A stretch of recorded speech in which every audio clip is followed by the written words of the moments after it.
By the pricking of my thumbs, something witchy this way comes. Ill winds mark its fearsome flight, and autumn branches creak with fright. The landscape turns to ashen crumbs when something witchy this way comes. Crystal water turns to dark where'er its presence leave its mark, and boiling currents pound like drums when something witchy this way comes. A presence dark invades the fair and gives the horses ample scare, for chaos reigns and panic numbs when something witchy this way comes.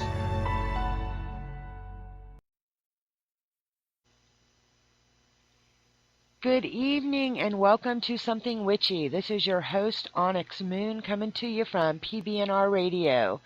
We're really glad you're here tonight. I have got an awesome show, and I think you're going to love it. If you accidentally miss it or miss any of it, you're going to want to definitely hit the YouTube channel once we get this posted for you. Tonight, we're talking about animal rescue. And a few other things. I have got Chris Furry here, who is the Director of Public Relations for an organization run by a friend of mine, Sheila Slezak, and it's called Dogs for Warriors. So, Chris, say hello to everybody and welcome. Hi. I am so glad you were here tonight. I know originally I had posted that Sheila was going to be here, but she's having some computer issues. And Chris happily got nominated to step in and be on the air with me tonight. So I'm really happy he's here because we've got a lot of information to discuss and go over with you guys. Animals are very, much a part of the pagan community. They're very near and dear to most of our hearts, and I find a lot of people that are in rescue and foster and stuff like that come from the community, along with every other community. I'm not saying it's just us. But I know it's a topic that is near and dear to a lot of our hearts. So that's really why I wanted to get this on here tonight. But this organization is phenomenal. So, Chris, if you could give us, talk to me about Dogs for Warriors. How did it get started? What happened? What's it do? Just give me your take on it. Sure. So Dogs for Warriors started about 3 years ago, and it was started by Sheila Slezak, who you mentioned already. And she was a dog trainer for several years. I won't say exactly how many. Okay. She was a dog trainer for several years. She trained police dogs and other sorts of working dogs, and also she did like private dog training for people. And through her research, she found out that there was a cost associated with service dogs for veterans, upwards of 25, maybe even $30,000 in some places. Oh my goodness. And she thought that was just outrageous. That And she decided that she was going to do whatever she could to get service dogs to veterans at no cost to them. And Dogs for Warriors was born, and she's been running the program, and she's placed over 65 dogs with veterans, including myself. I have a dog from Sheila, and his name is Trigger, and it's an amazing experience, and it's an amazing organization. that sounds great. That's insane. 20,000 and up for a service dog to a veteran. I can totally understand why she would start something like this, and it's a wonderful thing. So it was kind of a grassroots movement. Definitely, she started it on her own. I mean, in the beginning, it was just her, and she's brought hundreds of people on board. She's added to the board of directors. She has a legal team now. Even, maybe about 100 people total waiting for animals at various stages of waiting for service dogs at this point. And in fact, she started a program in Ohio State that is unique, as far as I can tell, anywhere, wherein veterans who are in prison in Ohio State are recruited to train dogs. And she takes dogs to the Ohio State prison near her, and she has about 20 veterans in there that are training dogs all the time. to get the dogs trained faster. It helps the veterans who are needing dogs. It helps the veterans who are in prison. Um, and it's a really great program. She's actually expanding it to another prison. Wow, that's amazing. That's called really using your resources, but wonderful. How where's she finding dogs? Where does she get her dogs? Well, she as a police dog trainer, she did have some contacts for uh, breeding, especially German Shepherd and Belgian Malinois dogs. But I'd say probably 80 or 90% of her dogs are rescue dogs from shelters that she finds that are good fits for service dog programs. And she goes and gets them and she brings them back and she trains them and she changes their lives really because these are dogs that are probably a step or two away from being put down because there's just no room for them. Right, and I mean, that's a sad thing to begin with some of these shelters, that there's so many animals out there, and for somebody to be able to you know, go and rescue them and find the right kind of fit at shelters really kind of gives you hope that something like this will take off nationwide. I mean, I would love to see, you know, units in you know placed all over the place in the future. I wonder if she has plans for that kind of thing to really expand it. There are plans to expand, especially the prison program into other states. We've been approached by other states, and it's a program that they can really get behind because it doesn't just help one group of people; it helps both the prisoners and the veterans who are in need. Oh, Um, absolutely. we do have plans to expand the program, and we'd love to expand it nationwide and get as many people involved as we can, and help as many veterans as we can. Really, our goal and what we say at Dogs for Warriors that our goal is to get that 22 number down to zero, and every single veteran that we compare with a service dog helps that goal. That's very wonderful. That's very wonderful. And to not have to charge them anything because of the service that they've already given is just so, you know, worthy of people understanding that it's not an inexpensive process to begin with. And I'm sure that it's funded on people, you know, donations and, you know, what people can give. But, excuse me, pardon me. Are there donation sites on the website or donation things on the website that people, if they can give?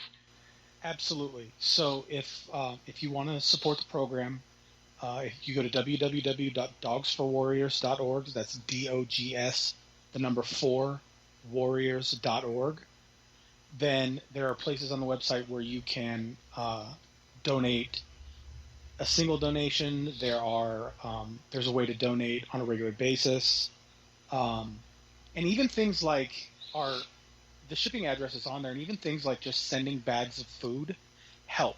Food is probably the most expensive thing, um, and we don't get enough donations now to cover food, so a lot of that comes uh, out of the organization's pocket, specifically Sheila's pocket. Right. So anything that we can get, especially help with food, helps immensely. And there is ways to donate through PayPal on the website. Wonderful, wonderful. So we will make sure to post a bunch of these links up for this because it's not just going to a person. It's going to, you know, help with the maintenance and the care, and I'm sure the vetting and everything else that's going to go into either training a dog that a breeder has, or especially doing a rescue. Um, do the local rescues work with her pretty well as far as you know fees and that kind of thing for the dog she takes? Yeah, as far as I know, they do. I don't live in Ohio, so I don't get as involved in day-to-day operations as I'd like to. I live in Arizona, Okay. but from what I understand, they're pretty helpful, and she gets nonprofit discount rates for food and even for uh, veterinary services. Okay. So it helps. Every little bit helps. Um, she does get some help, yes. Well, good. We'd hope so. Otherwise, I'm going to be getting on the phone and calling some people up and saying, "Hey, wait a minute here."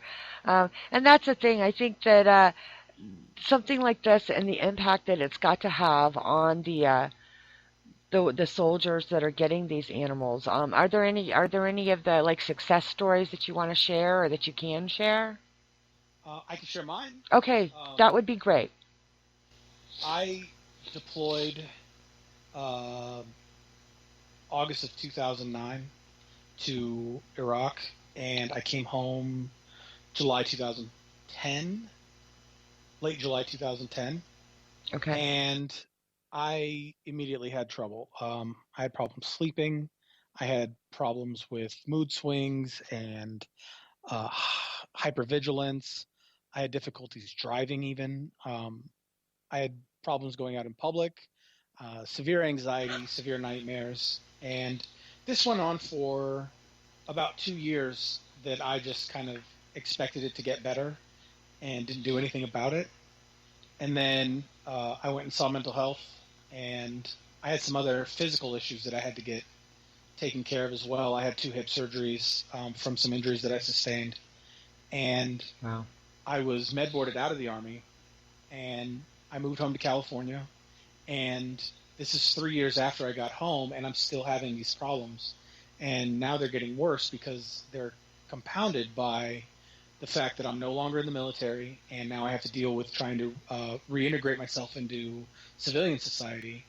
And I was having a real problem with it. And I found the Dogs for Warriors website Okay. in February of 2014, and uh, I sent in an application and I talked to Sheila on the phone. And in May of 2015, I went to Ohio and I picked up Trigger. Um, and I stayed there for 2 weeks to train with him to learn how to be a dog handler, learn what he can do, learn what I need to do to help him do what he's supposed to do. Right. And from the moment that I met Trigger, it was different. Everything. Even the first time we went out in public, which was a few days after I met him, and he'd been staying with me in my hotel for a few days, um, I was different. I could focus on what I was doing.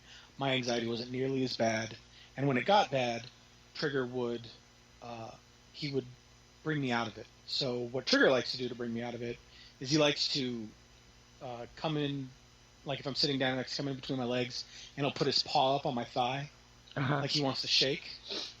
And if I am agitated and I knock his paw away, he just keeps doing it, which sounds really annoying. But that's the thing, is what they're trying to do is they're trying to distract you from whatever is making you anxious. Right. And it works really well. And if I don't pay attention to him, he climbs up onto me. And now Trigger's 110 pounds. He's a German Shepherd Belgian Malinois mix. He's a huge dog. So when Trigger climbs up into your lap, you know that you need to pay attention to him. Oh goodness, I can visualize that. So and he wakes me up from bad dreams. When I have bad dreams, he'll come over and he'll stick his tongue in my ear because apparently that's the easiest way to wake me up. I don't know. Okay. But it works, and it's made such a difference in my life. Um, I've been able to be more involved in my schoolwork.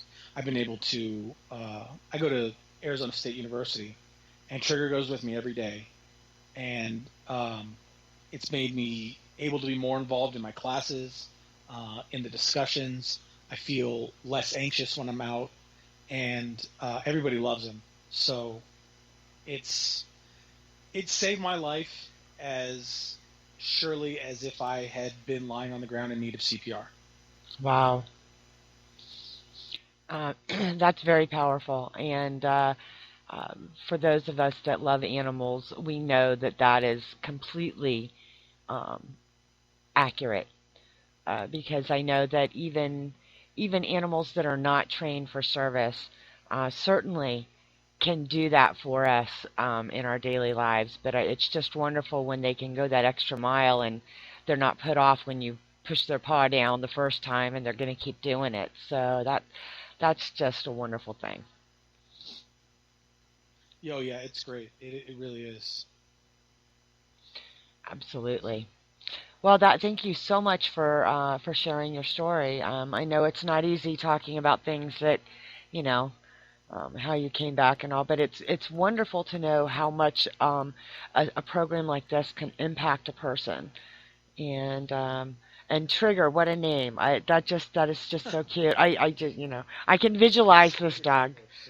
Yeah, yeah. I've got a crazy mix, big, ginormous thing that started off about the size of a chihuahua, and he thinks he still is. So when he tries to crawl on your lap, I mean, it's really a horse. So I totally get that with big dogs, and they will not be ignored if they don't want to be. That's for sure. Yeah, absolutely. Okay. All right. So what are some of the other kinds of ways that you can think of to help with even local shelters if we're not able to impact or help with the specifically that org, or even if we are, I mean, what are some of the ways that we can do that? Well, there are a lot of ways that you can help local shelters. Just imagine everything that you need on a daily basis when you have a pet: food, blankets, um, baggies for cleanup, Right.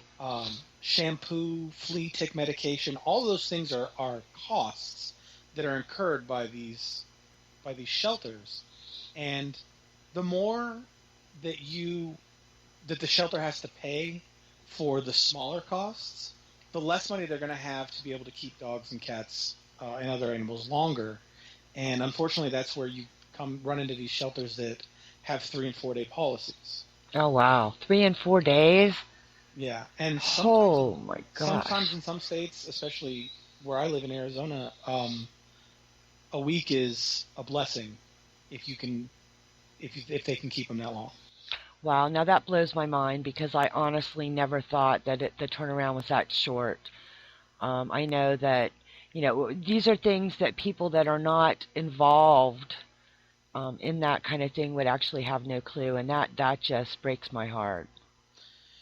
There's some outside of the box things you can do as well. Like if you can't afford to uh, buy bags of dog food and take them down to your local shelter, or it's just not within your means um, to purchase things, you can volunteer at shelters. Um, every shelter in the world is going to need people to come and clean cages. Right? Um, just be with dogs, be with cats. Um, you know, they uh, they need people who can volunteer their time to help upkeep the shelter itself, spend time with the animals, walk them, feed them, and one of the real problems we run into with these shelters and the reason that they're so overcrowded is these backyard breeding mills, what we call puppy mills, Right. where people will get 2 or 3 dogs that are breeds that people want, and they'll just breed them and breed them and breed them, and they'll have puppy after puppy, and they sell these puppies. But the problem is that when you buy a puppy from a backyard breeder, you don't go through any sort of process to show that you're going to be a good home or anything like that. And the huge majority of these animals are abandoned or taken to shelters because the people who bought them just weren't ready to have them. And so Uh, you have this huge number of animals that are in these shelters that not only need homes, but they need companionship. People who can walk them. If you don't have that much time, you can even do things like if you're a photographer or you can make videos, then the shelters are always going to need people who can take pictures of the animals, make videos of the animals, and put them online to help them get adopted. So if you can donate your time in that way, that's even helpful. So all these social media warriors out there could take an hour and go to a local shelter and get some pictures and then put them on Facebook and that kind of thing and do it. I mean, if it's something they're doing already, that's a wonderful idea because Right. so many people are so hooked in or plugged in, whatever they're calling it these days, with all this technology. That's a very good way to be able to utilize that for something that's not going to take a lot of your time and can really have an impact. Right. And I mean, if you have an hour to spend around town taking selfies, then you have an hour to spend at the shelter taking pictures of dogs that can Absolutely. impact their lives and the lives of other people. I mean, we have to remember that dogs getting dogs and cats getting adopted from shelters don't just save the dogs and cats. That a lot of the time, people who are at shelters looking for dogs or cats are looking for companionship, and finding that companionship can save them too. Absolutely, absolutely. And like I said, because I truly believe animals have souls and spirits, and that's just something that is actually we talked about that on one of my other shows this week, in fact, my Saturday show. And they know. They know when you're in need. And I know I don't want to say how many animals I've got, but I have one particular cat. I really don't want to say that on the air. I think I could get in trouble in my county. But I have one particular cat, especially, that when I am I've gone through some stuff, okay? But when I am really upset, or either, I could be in a depressive mood, or I could be sad and crying, or I could be angry and wanting to, throttle people. And if she's around, she knows that. And she comes to me, and she will climb, and she climb in my lap and purr and, just all that. Normally, she could care less. If everything's okay, she looks at me like, yeah, okay, what do you need? And walks the other way, or I want the. But she seems to know when I'm at a breaking point, and that unconditional love that they hand you and they give you is just such a powerful, powerful thing, especially on mood. So I can totally understand that, yeah, yes, it's going to do more than just save the animal. It can certainly save you. And I think that's why they get some of those programs for like nursing homes that they take animals to that are, well suited. Of course, they have to pass their little friendly test Right. and that kind of thing. But I really, you know, there's so many. But I think I want to stress, don't just look at your big national shelters that have these big names and doing all these big advertising. Search deeper for your local rescues, your no-kill shelters. Find out where foster parents are that are fostering animals. And if you can donate, drop off dog food, cat food, or whatever they happen to be fostering to them, that's a big help too. Because I think that the more we support those that are doing the best they can, that are fostering, and a network of people that are supporting the little guy, then more little guys are going to say, you know what, I can do it. I need a little bit of help, but since you're providing a little bit of help, here, let me take one of these animals for you for a while. I think we need to kind of educate the public about what foster parents do for animals. It's not like a kid where you get paid, folks. This is a labor of love, and you've got to be willing to be able to feed them. But at the same time, if we can start building networks in your local areas of people who do the fostering and being able to support them. Right. Absolutely. And I think one of the things that people really run into when they think about this problem is they see those commercials on TV, and I won't mention the names of the commercials, but Thank they you. have Sarah McLachlan playing her voice. Yeah. Those are the commercials. I have to change the channel as Hmm. soon as it comes on, or my wife will be in tears. Yep, me too. And but they see these commercials and they think, well, I mean, this is a national commercial, so this is such a huge problem everywhere. What can I do?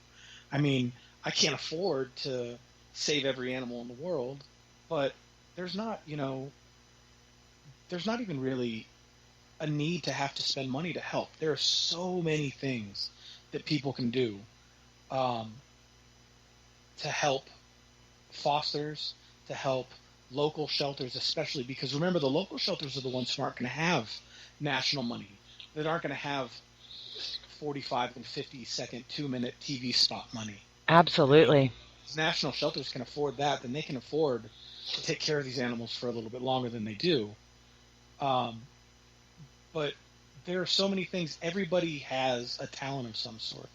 I'm an author. I write stories. I love to write stories. And shelters need adoption profiles for Right. their animals. And they have to be creative because you have to, it's almost like trying to sell the personality of this animal to somebody and finding a match for it. And creative writers are great at that. Um, you know, people like just even hanging up flyers or, like you said, creating networks of fosters so that they can help each other and then generate that sort of help from the outside as well. Oh, absolutely, absolutely. Um, and that's a wonderful thing. And something else I want to talk about too, because I've seen a lot of this. I've seen a lot of these local shelters. They need transport sometimes. There's sometimes places, you know, one state away that has an animal that somebody will take, but they've got to get these animals transported from rescue shelters to other shelters and stuff like that. So, you know, I mean, there's, like you said, there's lots of things. Walking dogs, petting cats, going to your shelters, and just like you said, interacting because they need that. Right. I Oh think yeah, absolutely. it's And a if big you thing. have a truck and you can transport 3 or 4 animals in your truck, um, it, I mean, it's going to take you what, a couple of hours maybe, and you can really be saving an animal's life just by moving it from one shelter to another, or going to vet appointments, that sort of thing. Right. I mean, even Dogs for Warriors. Dogs for Warriors needs transportation help too. We have 45 plus dogs at a time, and we got to move them to vets, and we got to carry veterans around with their dogs, and we have transportation issues also, and we we know we would love to have transportation assistance. So I can only imagine that a shelter would. Yeah, oh, absolutely. So, I mean, that's something that people that are like, you know, local that could probably do. And there's just so many ways. There's just so much different things. And I'm going to talk more about that. But we are kind of, I'm a little past it, but it doesn't matter. It's my show. We're a little past our first commercial. We're a little past our first commercial break. See, that's live radio. I can't get away with anything. So, all right. So, guys, stick around for just a minute. We'll be right back. And I've got more ideas. I've got more information. And we're talking with Chris Furry from Dogs for Warriors. So stick around. We'll be right back.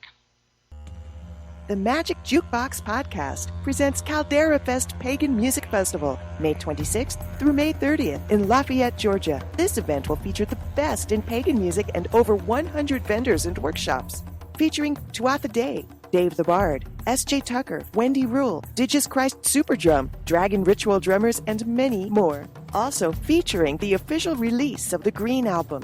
This eclectic compilation of thoughts and sounds will feature various acts performing at Caldera Fest, benefiting the Rainforest Trust. Come on out and have the time of your life. Caldera Fest Pagan Music Festival, May 26th through 30th at Cherokee Farms in Lafayette, Georgia. For more information, visit calderafest.com today. See you there.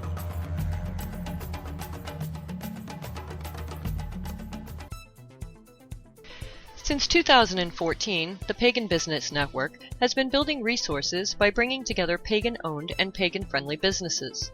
With multiple resources available, it doesn't matter if you're an artisan, musician, vendor, author, publishing company, blogger, podcaster, event planner, or any other organization. We have the resources here to help you succeed. Becoming a member is easy and affordable, even for the smallest of budgets. With your membership, you will get Business Spotlight, which is an article written in an interview style, complete with details and photos. Social media sharing through the Pagan Business Network. A blog roll. A membership card for discounts at participating businesses. You'll also get discounts on tickets to all Pagan Business Network events, and so much more. You can check us out at paganbusinessnetwork.com for more information.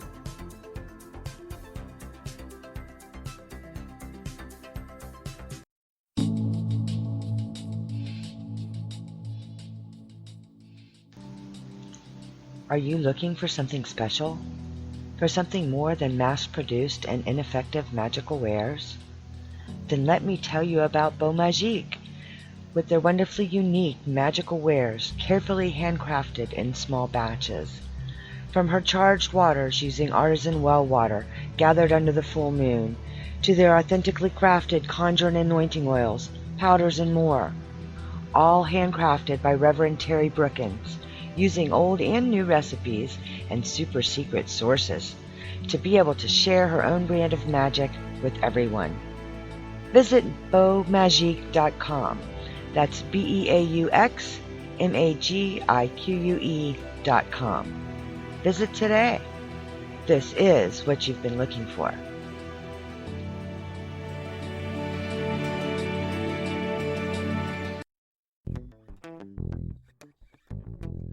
Looking for authentic pagan wares? Check out Onyx Moon Emporium. They offer an eclectic mix of metaphysical and spiritual related items, handcrafted using old and new recipes and traditions. Everything is created in small batches by authentic and experienced practitioners. Their promise to customers is authenticity. From witchy items, conjure goods, setting of lights, a wide selection of magical and conditioning oils, to handcrafted wooden grimoires and journals. Made-to-order magical candles in all shapes, sizes, and intents. Angel kits, gris-gris, herbs, and curios, from nice to naughty and everything in between. Many items are custom-made, so they are uniquely yours. Special orders are always welcome, and if you have an idea for something that you're not finding, they are happy to work with you. Need an oil not listed? Or a spell you can't find? Looking for that hard-to-find herb or curio? They probably have it or can make it. Visit them at onyxmoonemporium.com or find them on Facebook.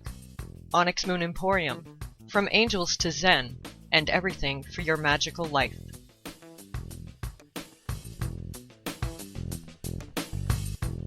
And good evening and welcome back to Something Witchy with Onyx Moon, your host, and our special guest, Chris Furry, the Director of Public Relations for Dogs for Warriors. And we've been having a wonderful discussion and talking about all sorts of things that regular people can do to actually help local shelters. Everything from walking dogs to food to transport, sharing profiles on social media, handing out flyers, doing that kind of thing. But there's some other stuff, depending on, like you said, Chris, you said about what is your special talent. Some people are great negotiators. Sorry, go ahead. Oh, no, exactly. And, even if you have a trade, like if you're a lawyer, local shelters need legal assistance and, even negotiations. And that's another way you can help. Absolutely. And I'm assuming that that would apply to, carpenters and repair people and accountants and dog trainers. I bet there's, use for all of that in local shelters. Yeah, absolutely. Absolutely. And the other thing I was going to say is there's some people that are really good at, finding bargains or getting people to donate. You may have been involved in other things and getting donations for other different things. Pull that out and try to use it for some of your local shelters. I know they all have wish lists, and there's Free Cycle, there's Craigslist that offer free stuff. Look around on there and see what somebody might be giving away that maybe an animal shelter could use. Bowls, bedding, crates. Some people are like, just come get it out of my way, and that's the kind of thing you could pick up and donate to a local shelter, and they would probably be very, very happy to get. Right. And actually, you mentioned bedding. A really great way to get bedding and towels is to call local hotels and motels and ask if they have unusable linens or towels, because a lot of times they're just going to throw those things away. So if you call them and ask them if they have any, they might give them to you, and you can take those to the local shelter. And that's great. That's a wonderful idea. Definitely, I would certainly do that. There's something else that I kind of wanted to touch on there. There's things that you don't necessarily think of, but kitty litter, cat boxes, collars, harnesses, leashes, even if they're gently used. You said about some like shampoos and stuff, but what about cleaning supplies for the facility? What about paper towels and things that you wouldn't just automatically think there? Yeah, Laundry absolutely. detergent, because I'm sure they've got to wash it. Laundry detergent, bleach, things like that. Your stores put that stuff buy one, get one free every other bloody week. Buy one, get one free, take the free set to the local shelter. That kind of thing. Yeah, absolutely. And one of the great things about cleaning supplies is there is a page of coupons in the newspaper for cleaning supplies every single week, Yes. and you see all these people who stock up on their cleaning supplies and they almost hoard them, the couponers. Mhm. Um, but if you just did a tenth of that and got two or three of each thing and then donated one or two of them every week, you could be doing a huge service to these shelters. Oh, absolutely. Because and they need all the things that go with cleaning supplies. Sponges, rubber gloves, um all that kind of stuff, garbage bags. Oh my gosh. And little bags they might use to be able to have to clean up after the little critters. And Right. mops wear out, I'm sure, and all that kind of stuff that you don't honestly associate just with the pet. I know that a lot of people say, oh, the food, because the food is a big expense. But like you'd mentioned, if they're not having to pay for all this other little stuff, if people are donating that kind of thing and saying, here you go, then if they're running a little bit low on food, they may have a little bit more to buy the food. But Exactly. take the food too, folks. I'm going to put this out there. I am a local coordinator for Volusia County Pagan Pride. And Pagan Pride days are coming up in your areas all the time. Wherever you are, there's going to be a Pagan Pride coming up very soon. And a lot of you know the coordinators, or maybe you volunteer with your Pagan Pride groups. Most of the time, we donate food to the food banks. A lot of pagan prides have started doing both, taking animal pet food and pet item donations as well, and we will be doing that again this year. And that way we can turn around and help give to some of the smaller local people that are doing the fostering or the rescuing and that kind of thing. So that is something that I would challenge anybody out there listening that is uh, affiliated with any of the pagan festivals that take donations of food and stuff, is to add an animal section to it. And take the towels, sheets, like, food, bowls, all that kind of stuff, will have a home. And you're still going to get people food to donate to the food banks. I promise you, they're going to bring both. We can't have the people going without either. No, Um, absolutely not. no. And I definitely want to say, even if some of this stuff is out of your realm, and you can't afford it, like I said, look for those buy one get one frees. Sometimes taking in stuff for the staff, if you can, as a thank you. So if you can go spend a little time with the animals and love them or walk them or whatever, take a little goodie basket or a little goodie bag or something for the staff. I don't know how it is locally. People sometimes are afraid to take food that they've made because they're just, there's so many wackos in the world. But so buy some packaged food so they don't, throw it away. Buy them some muffins and take them in the morning, or, you know, get them a can of coffee and take it to the shelter because somebody there is drinking coffee. Things like that to say thank you, along with dropping off some stuff for the pets. That kind of thing goes a long way, folks, because some of these people, I know people that do this, and it can be a thankless job because you feel like you're just batting yourself against the wall sometimes, trying to make people understand. So absolutely, try to, think about the dogs, the cats, and the people that are doing all this kind of stuff. Absolutely. The workers at animal shelters are some pretty selfless people a lot of the time. And remember that a lot of those people even are volunteers.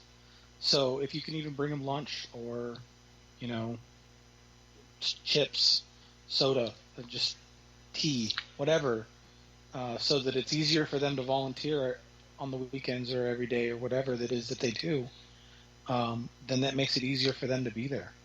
Absolutely. I mean, get a group together and order 4 or 5 pizzas and send them in. or whatever you can do. I mean, there's just so many little ways that aren't going to cost you a fortune and that aren't going to take up, so much of your time. But if you've got the time, I can't think of, if I had nothing else to do, I can't think of a better, there's only two things that I can think of. One would be working with the pets and going to the shelters and working with animals, and the other would be doing like the nursing homes. Because those are the two things that I'm very passionate about, is respect for our elders and protecting our animals. Um, those are big things. And sometimes you can combine them because they have those programs where they take pets to the nursing homes. And I'm sure they need people to do that for them. This dog has its papers as being one of those, the friendly dogs that's allowed to do it, because I know they have to certify that this dog's not going to bite anybody before they take him to the nursing homes. But, get with your shelters, find out how that works. Call somebody and then call a nursing home and say, hey, is there any day of the week that I can bring, Fido by because, he just loves people. That doesn't take a lot, and you'd be doing so much good for your community. And giving respect to your elders and making an animal's day too, because they love people. Yeah, absolutely they do. And it helps them. I mean, they're already in a bad situation being in a shelter, and it helps them to be around people as much as they possibly can. And it makes them, less inclined to be as aggressive when they do finally get it, hopefully when they finally get adopted. Right. So that will definitely help. Yeah, absolutely. Sorry, my voice just went nuts on here. Oh well, my sound is acting a little funny, folks, so sorry. Hopefully I'll figure out what it is and clear it up. Any better? Yeah, I don't hear that. It was doing some crazy reverb thing there for a second. I think we're okay now. Sorry about that, guys. All right, Raven Wings in the chat room said, not for nothing, if it's a non-profit shelter, and most states now require people on food stamps to volunteer, you can do that at non-profit shelters to help out and use that as a requirement for your supplements too. So that's very cool. Yeah, absolutely. I didn't know that that there was a requirement for people on food stamps to volunteer. I knew there was a requirement for them to be looking for work, but yeah, absolutely. And I don't think it's all states, but a lot of states are doing that to where they can volunteer. So if they're looking for a job and they're not getting it, if they can put some volunteer hours. I don't think they're doing that here in Florida yet, but it's something that they may start doing in the future. And that would actually, I don't want to say kill two birds with one stone, but you know what I mean. I mean, that would be a good thing because it would help them. You don't realize how much it would help the person that's having to give the volunteer time to do something like that. I bet that would, mentally and physically, help them with whatever issues they may be having, and maybe make it easier for them to feel like going out and looking for a job. Let's see. I'm checking my notes because, guys, I always have notes to see if there's anything else that I have forgotten to mention.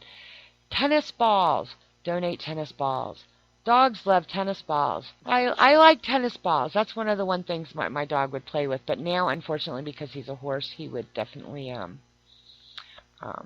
he'd chews them up pretty quick.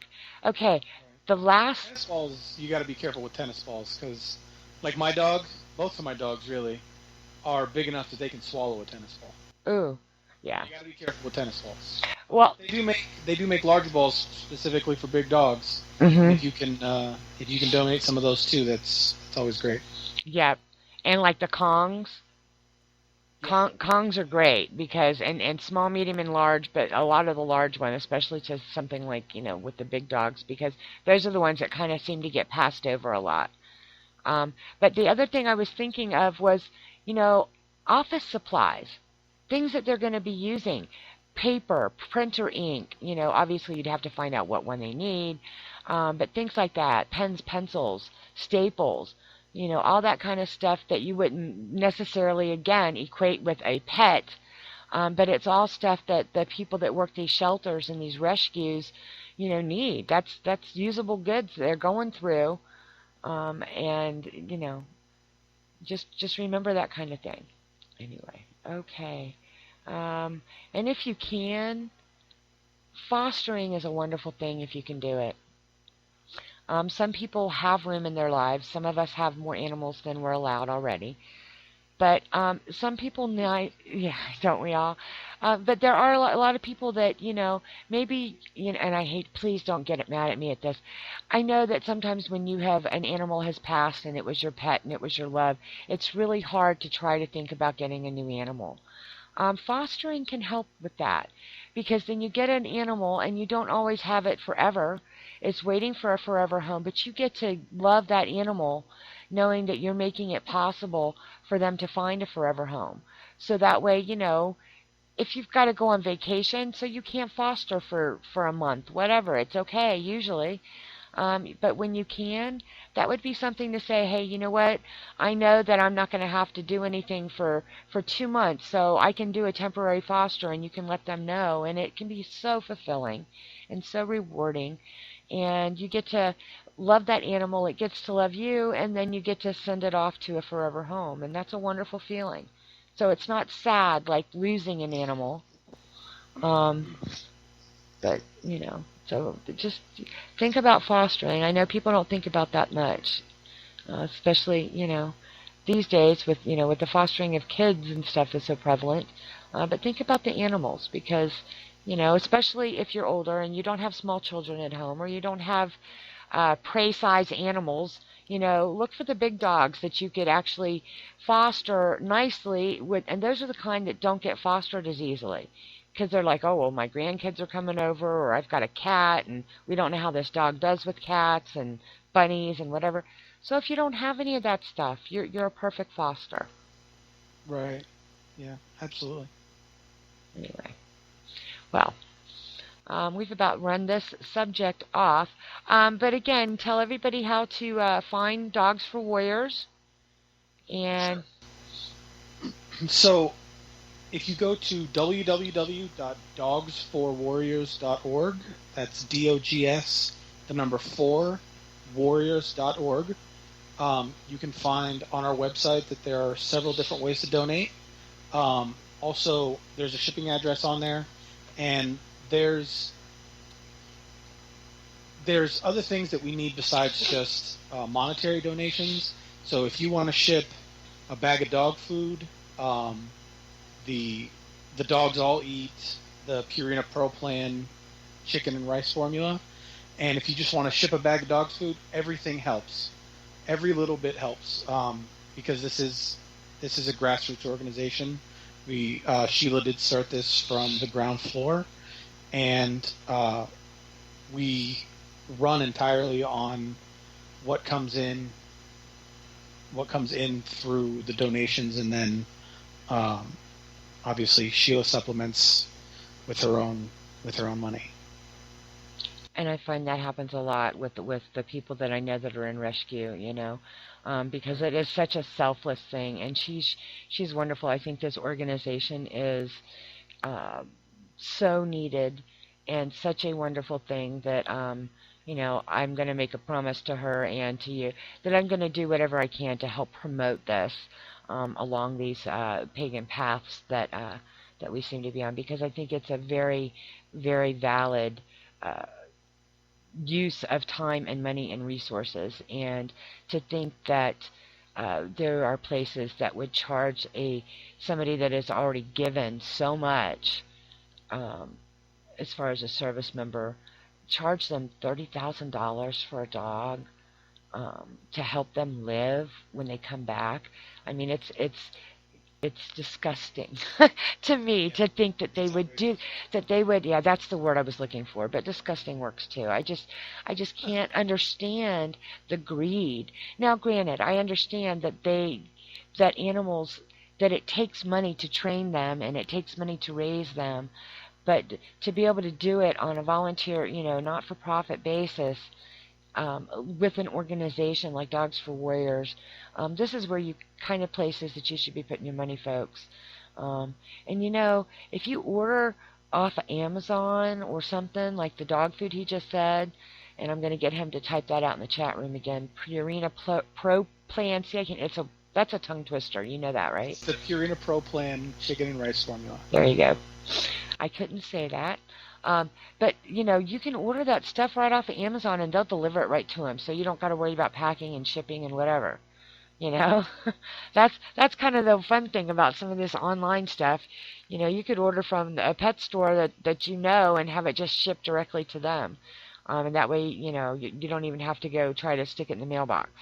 So just remember those kind of things. Um, Once again, Chris, I want to say thank you so much for taking time out of your day and coming on and talking with us about this. I really I really appreciate you guys having me on. That was great. Anytime, anytime. And if there's ever any kind of event that you want to do or anything that you want to promote, all you have to do is reach out and I will get you on so you can promote whatever's going on with Dogs for Warriors, so we can really help, raise awareness of this wonderful thing. Is there something I can throw out real quick? Please. So June 25th in Washington, D.C., Dogs for Warriors is going to be a part of a huge veteran suicide prevention rally at the Capitol in Washington, D.C. And there's going to be thousands of people there, and Dogs for Warriors is going to be prominently featured as one of the organizations involved in the rally. It's called the Not One More Life Rally. It's put on by the Defenders of Liberty Motorcycle Club. Okay. And I'm going to be speaking at the rally. So if you have any listeners on the East Coast who want to go, we'd love to have them.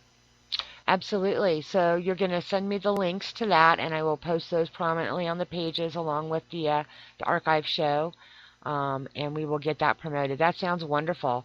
And that's something that we did kind of like gloss over here. A lot of